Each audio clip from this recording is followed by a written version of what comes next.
Did you know that Southsore has been under a rebuilding process and has probably been rebuilt by this point in time and should look completely different if it was actually updated in the game? There have been a lot of significant updates to the entirety of the Eastern Kingdoms, in fact more so than any other continent, yet barely any of them are actually present in the game. In fact, many other zones are still stuck in Cataclysm. We know there are significant updates to Stromgarde as a city, and realistically it should be an actual Alliance city now, a playable one. We know about the cleansing of the Plaguelands, what has been going on with the Scarlet Crusade. We know Scholomance is active, there have been some changes to Quel'Thalas, Gilneas, and a bunch of other places. We have a ton of info from the official Blizzard book, but we also know there was a 5-year time skip since that book, so we have even more hints from quest lines and all sorts of storylines. So what is going on with the Eastern Kingdoms and what would they look like today? Let's get into it because there's just so much stuff to cover.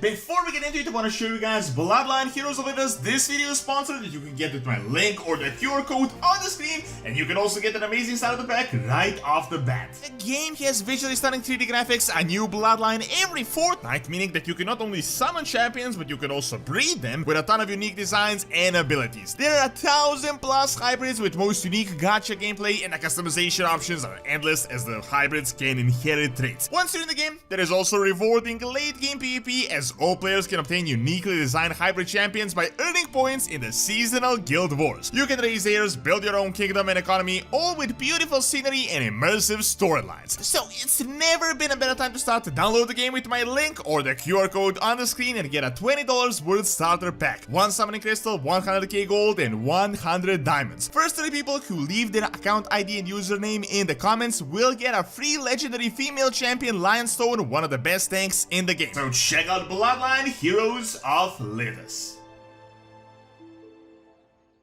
So, realistically, there is actually an absolute insane amount of changes, and once you get through this video, you'll realize just how stuck in time we really are within the actual game in the Eastern Kingdoms. There are a lot of hints from the actual book, Exploring Azeroth, Eastern Kingdoms, where we actually received information that has been officially updated, but we also have info from recent news, hints, questlines, like Blizzard posts and whatnot that confirm a lot of other stuff. Let's get through all the zones individually from north to south on the map, although I will skip a few as in regards to some not really all that much happens, so that is really not worth mentioning. Keep in mind, generally those threats that you know that are gone are now without a doubt not that big of an issue in any zone despite not being updated in the game, so Eltharion related stuff, Old Gods, Legion, as well as some minor threats are really no longer a big deal. What is really important to note is that 5 years had passed since the start of Shadowlands and 3 years since the end of Shadowlands, and that in itself should have gotten us a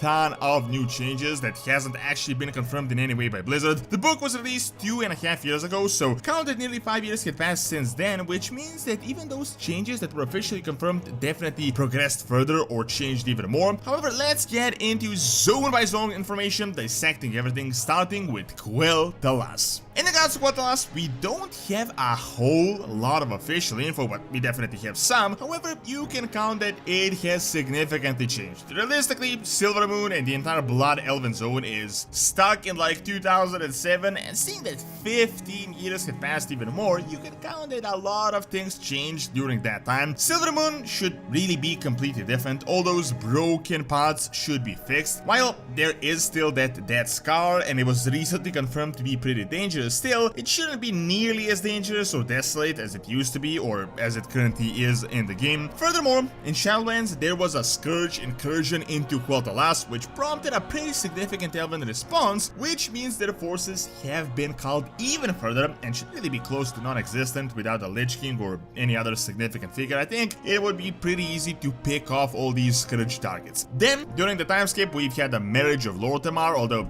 that shouldn't really change anything zone related. However, the Amani that used to be the main race in this area thousands of years ago should really be close to non-existent at this point. Their capital was stormed over a decade ago and they were weak even before that. Seeing that they pulled a lot of their remaining forces into even more disastrous endeavors time and time again, it definitely hasn't been going good for them. I'm certain Amani remains somewhere, but they're definitely not disorganized or any type of a major threat, probably just scattered all over the place. Now, as we go further down, things get a lot more interesting. We have the famous Plaguelands. This place has been in a state of renewal since Wrath of the Lich King and the defeat of Arthas, and a lot of progress has actually been made. I mean, some has been updated in Cataclysm, much of the Scourge has been destroyed, and realistically, with the timescape, huge parts of this zone should have been fixed. However, let's not kid ourselves, this is not going back to being lorded on once again. It was confirmed that Scholomance remains active and is still incredibly dangerous, and big areas such as Stratholme have not been cleansed, but apparently some people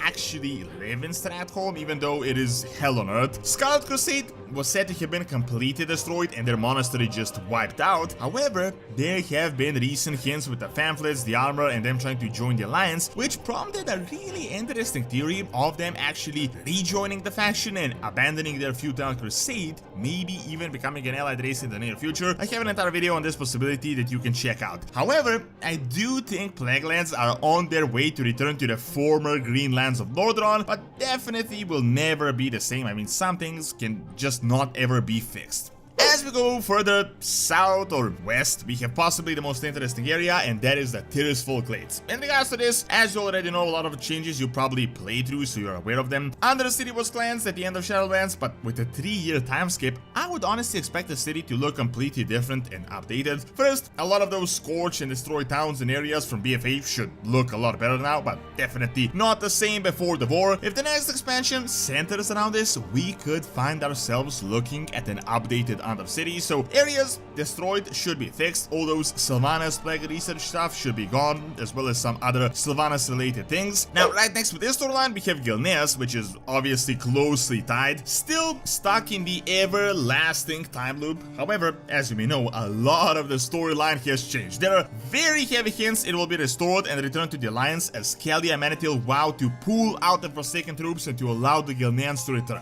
Furthermore, Blizzard in a blue post sort of mentioned we could see a Gilneas restoration questline happening, which means a lot of political and in-game changes are bound to happen with the actual return of the Gilneans, the Vorgen, back to their own homeland. Now, interestingly enough, right next to this, we have Tolbarad and the Baradin Hold. Both are still under Kirin Tor jurisdiction, but they're very troublesome. There are constant prison breaks, and they're losing controls of the prisons, they're losing commanders frequently, so while kinda under control, it is definitely a pretty volatile place. Interestingly enough though, changes have actually happened to Silverpine and Hillsbrad, some pretty significant ones as well. So both of these areas, especially Silverpine, saw a lot of activity during the big conflict, and actually it should have calmed down quite a bit at this point, especially since it has been 5 years. We know that the Bloodfang Vorgen are now officially allies of the Alliance, and they have taken control over both the Shadowfang Keep and the Fenris Isle. As you may know, Shadowfang Keep was used as a biolab by the Forsaken. In terms of Hillsbrad Foothills, things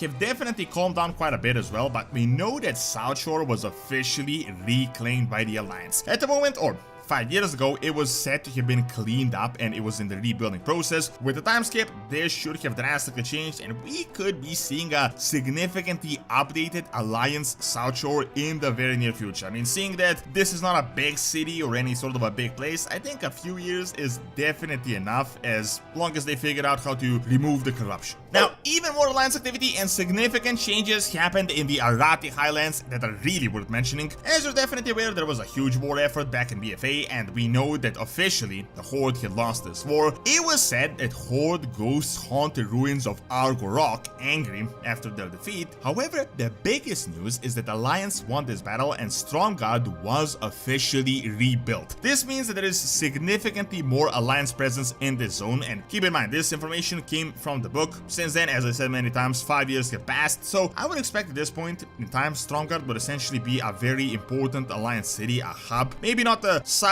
of Gilneas, but definitely pretty close to it. Right next, we have the wetlands, where not all that much actually happened, at least that we know of, and I'm guessing a lot of the flooding issues from Cataclysm may have been fixed, at least to an extent, especially with the Manateel Harbor. However, in regards to Twilight Highlands, we know that demons invaded during Legion and had scattered the Wildhammer dwarves that were there in pretty large numbers. Overall though, the place should be significantly less chaotic with less presence of those crazy threats, although definitely not a safe area. We know that during BFA, Twilight Dragon eggs were discovered in the thousands, stone trogs dug deep into Grim Atoll, and there was some chaos there, but that should have been fixed by this point. Now, in regards to Dunmore, nothing official was announced, no major changes were announced. We know there was a Legion invasion and, just regular dwarf stuff. However, since that invasion of Gnormrigan happened so long ago and there was a bit of activity in BFA, what is currently in the game is definitely not what is currently relevant. With the time skip and all the changes, Gnormrigan should realistically be mostly cleansed and inhabitable, but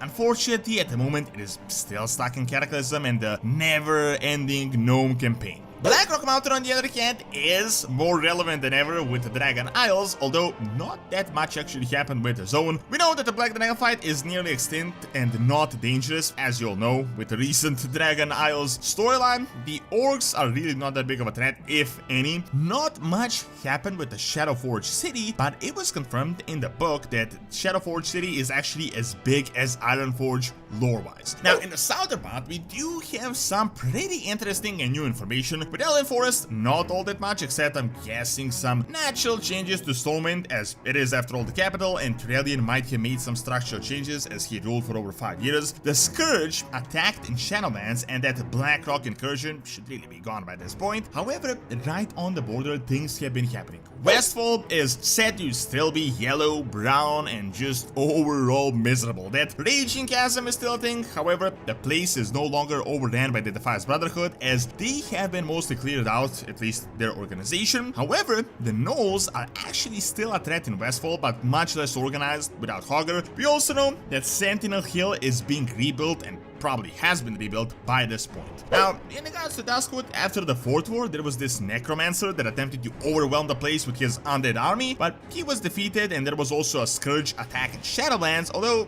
other than this, there really hasn't been all that much activity. Now, with Deadwind Pass, it is still pretty dead up to this day. There were some changes to Karazhan. It is said that the Curator, the Maiden of Virtue, Nightbane are still here, but there hasn't been any significant things happening around here. It is still pretty haunted and a pretty great place. Now, with the Blasted Lands, a lot of it is still stuck in time. It has been calm for a while, definitely still quite a mess. I'm guessing it will never return to being normal at any point in time, but it is definitely not as chaotic. It is closely monitored, but no crazy threat is marching through the portal here where it is a hotspot that we really need to worry about, unless, there is maybe a light or like a void invasion. Then there is Strangletorn, one of the most dangerous places in all of Azeroth, and wild as you can guess, it is still pretty dangerous up to this day. Strangletorn was significantly changed in Cataclysm and should be similar to this day. The only major change that should have happened is that trolls should barely be a threat anymore, and we shouldn't really have to worry about them. Regardless though, this is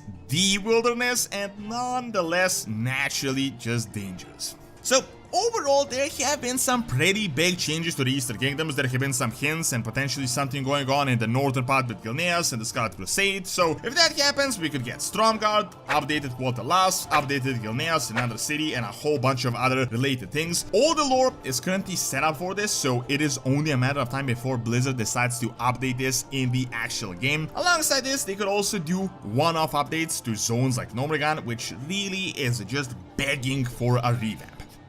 Thank you for watching. Check out the updates to come by clicking on the screen, and check out Donut's Academy for videos on real-world history. See you next time.